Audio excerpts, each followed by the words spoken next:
And I will now give the floor to the distinguished representative of Pakistan, followed by Burkina Faso. You have the floor, sir. Thank you, Madam Chair.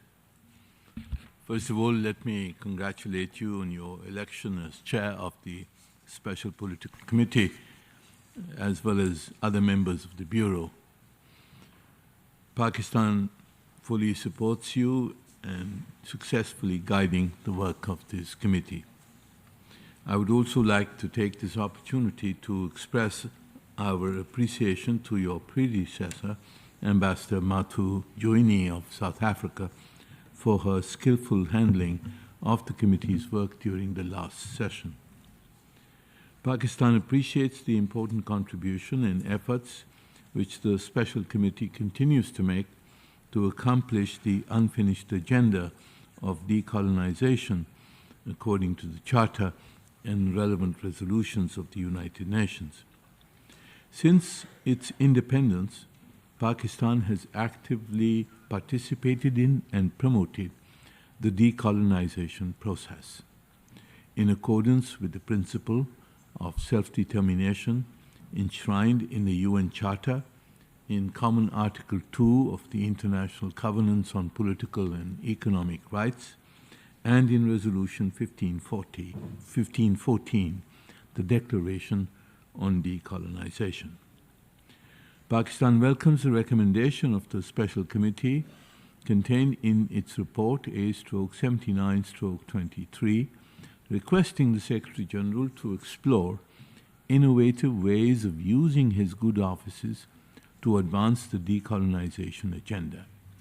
And we also welcome the Secretary General's commitment to implement the decolonization agenda.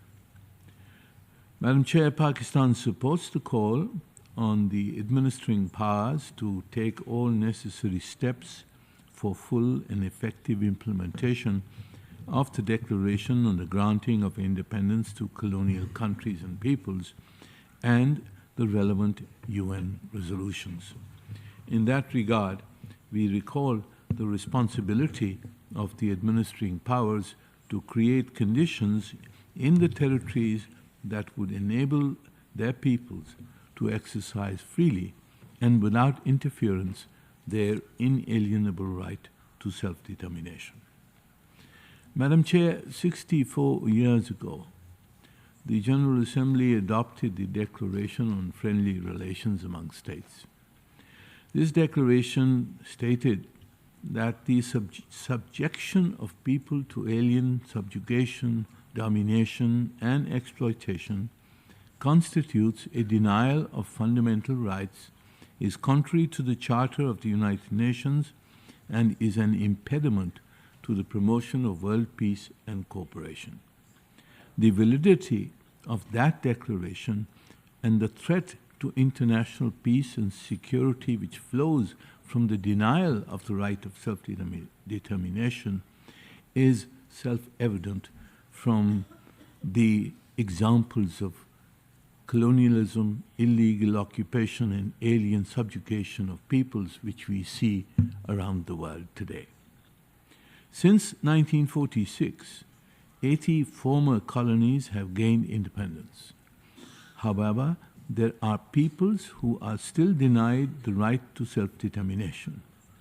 Most prominent among these are the people of occupied Jammu and Kashmir and the people of Palestine. Madam Chair, Pakistan condemns the massive violation and genocide perpetrated by Israel against the people of Palestine and its aggression that is currently taking place against Lebanon. No Israeli massacre and brutality will extinguish the struggle for freedom and self-determination of the people of Palestine. Pakistan firmly believes that lasting peace in the Middle East can only be achieved through a two-state solution and the establishment of a viable, independent, and contiguous state of Palestine based on the pre-1967 borders with Al-Quds al-Sharif as its capital. Similarly, Madam Chair, India's occupation of Jammu and Kashmir is another manifestation of modern-day colonialism. The right to self-determination of the people of Jammu and Kashmir has been explicitly recognized in UN Security Council Resolution 47 of 1948 and several subsequent resolutions. These prescribe that the final disposition of the state of Jammu and Kashmir should be decided by its people through a free and fair plebiscite held under United Nations auspices. Both India and Pakistan accepted these resolutions.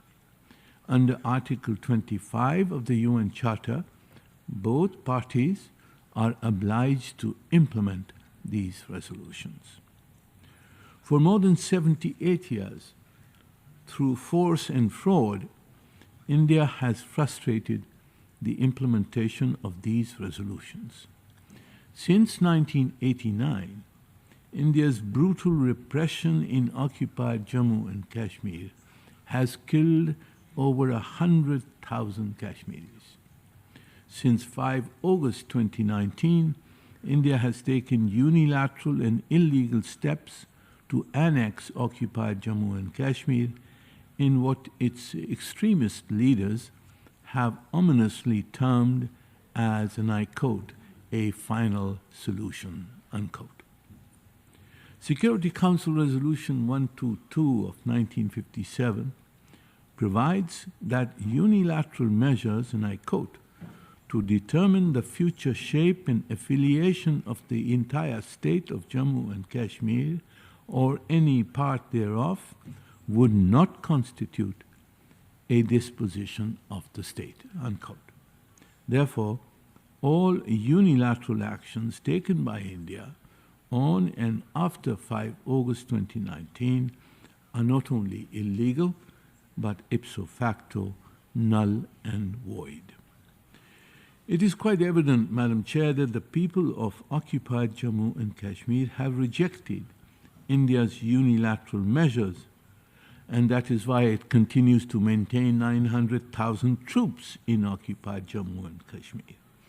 It is evident that the people continue to struggle for freedom and self-determination, and they have conveyed this rejection, even in the sham elections organized by India, expressing support for the restoration of their usurped rights.